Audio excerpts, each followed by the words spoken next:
मैं भागवत सुनाऊंगा तुमको, पर कथा के 4 नियम हैं। 4 नियमों का पहले पालन कर लो, तब कथा का लाभ मिलेगा। कल हम सुना रहे थे ना महात्म्य की कथा 6 अध्याय वाली। अब यहां सुखदेव जी ने जब कथा को आरंभ किया तो भैया एक श्लोक में 4 नियम बताए।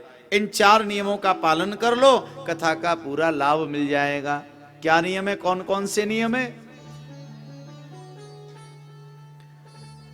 जितासनो जितश्वासो जित संगो जितेन्द्रिया स्थूले भगवतो रूपे मनः संधारयेद्धिया। अरे मैया ध्यान से सुनो, 4 नियम है। पहलो नियम कौन सा? जितासनो, आसन से कथा में बैठो, पर आप कैसी भी बैठी रहो। क्यों?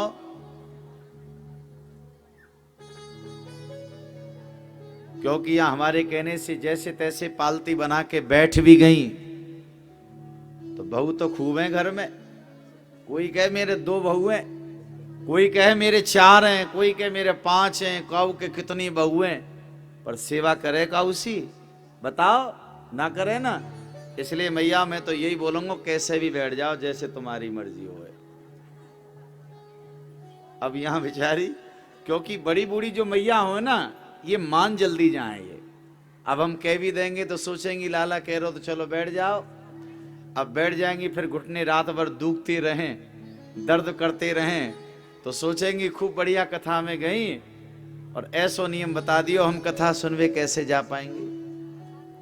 तो इसलिए कैसो टेढ़ी मेढ़ी बैठ जाओ, सब चले।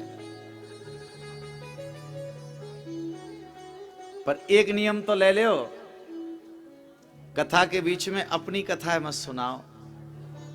नेक लाइट का चली जाए, कल से तो लाइट जावेगी ना, जनरेटर चलेगो, पर नेक लाइट चली जाए तुरंत मैयान की अपनी कथा चालू है जाए, तो तुम्हारी कथा के चक्कर में हम अपनी कथा भूल जाएं।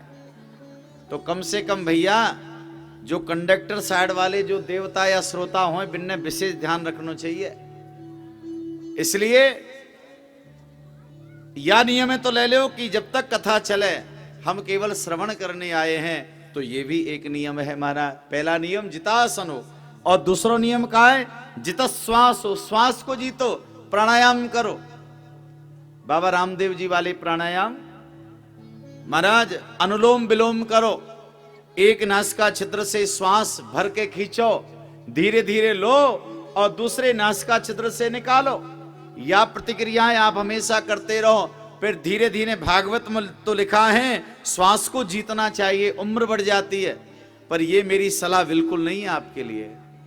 हम उम्र बढ़ावे के चक्कर में आज ही शाम को जाएं और भैया बताई लाला ने श्वास रोकवे की कह रहे हो, उम्र बढ़ेगी, और आज उम्र बढ़ावे के चक्कर में, हाँ, तो ये अभ्यास तो बरसों के बाद के हैं भाई। आसन से लगा के बैठना ये भी, अब कब वो घर में तो बैठे ना आए, तो अब कथा में कैसे बैठ जाएंगे महाराज।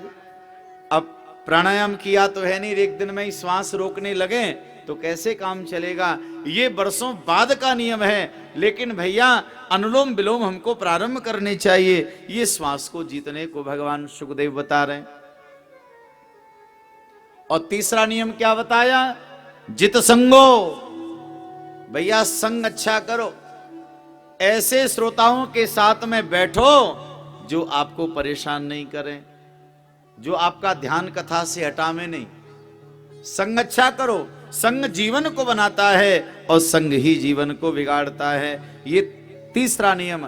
और चौथा नियम क्या है? जितेंद्रियों, इंद्रियों को जीतो। और इंद्रियों में भी सबसे ज्यादा खतरनाक एक इंद्रिय रसना, ये जीभ बहुत खतरनाक है। इतनी खतरनाक है कि नेक में तो बातें बना दे और नेक में ही बिगाड़ दे। हाँ हाँ, इसलिए रसना को जीतने को कहा भैया। रामायण में आता है ना, हनुमान जी ने विभीषण से पूछा, भाई विभीषण जी, ये लंका नगरी है, तुम यहां कैसे रहते हो? लंका निश्चर निकर निवासा, यहां कहां सज्जन कर वासा। ये लंका में सब दुष्ट ही दुष्ट हैं, तो विभीषण तुम कैसे रहते हो? विभीषण ने कहा जिम दसनन में जीव विचारी, जैसे दांतों के बीच में जीव रहती है वैसे रहता हूं मैं। हनुमान जी ने कहा बड़े बुद्धिमान हो, जब बालक का जन्म होता है तो दांत पहले आते हैं, जीभ पहले आती है? बताओ, जीभ पहले आती है, दांत बाद में आते हैं। और भैया बुढ़ापे में जीभ पहले जाती है, दांत पहले जाते हैं।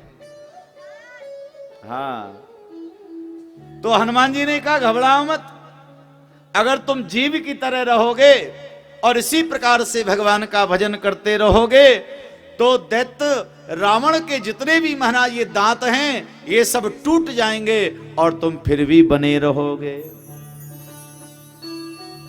तो भैया अपने इस रसना को संभालने का प्रयास करना चाहिए, जीव को संभालो। और दूसरा नियम यह भी है कि भैया थोड़ा खाने में भी कंट्रोल होना चाहिए। ऐसा नहीं महाराज, अरे भैया थोड़ा शरीर का भी ध्यान रखो। कई कई अवसर मिल जाए तो महाराज बस पूछो ही मत, फिर तो ऐसा लगे जितना हो उतना खा लो। ये भी खा लिया, ये भी भर लिया, ये भी भर लिया, ये भी भर लिया, और फिर हालत खराब हो रही है, फिर रोग आ रहे हैं शरीर में, बीमारी आ रही है। तो इसलिए रसना को जीतने को कहा। जो साधना करने वाले हैं, भजन करने वाले हैं, और भैया जो 7 दिन कथा सुनेंगे उनको तो बिल्कुल सात्विक और हल्का ही आहार लेना है, जिससे कथा में कोई व्यवधान ना हो महाराज।